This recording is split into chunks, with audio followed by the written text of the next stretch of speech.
તમે સાચું કીધું. લગભગ 7 વર્ષ પછી 8મા વર્ષે આ ચૂંટણી યોજાઈ રહી છે, એટલે થોડુંક મહત્વ અને થોડીક હાઈપ વધારે છે.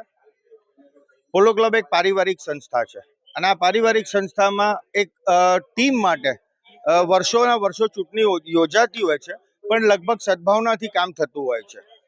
કુલ 1748 મતદાતા અહીંયા રજીસ્ટર્ડ છે અને અમને પૂરો વિશ્વાસ છે કે ટીમ ડેમોક્રેસી, જે કૌશિકભાઈ ભટ્ટ પ્રેસિડેન્ટ તરીકે અનકન્ટેસ્ટેડ આવી ગયા છે, એ અમારી આખી ટીમ ભવ્ય રીતે જીત મેળવશે. ક્લબમાં છે ને અવિરત કામ ચાલુ રહેતા હોય છે.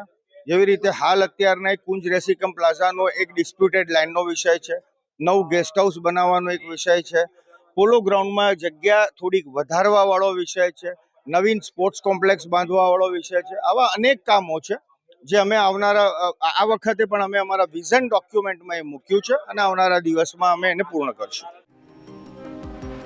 વડોદરાની પ્રતિષ્ઠિત સંસ્થા પોલો ક્લબની આજે ચૂંટણી યોજાઈ. સવારે 10:15 કલાકથી પોલો ક્લબ ખાતે મતદાનની પ્રક્રિયા શરૂ થઈ ગઈ છે.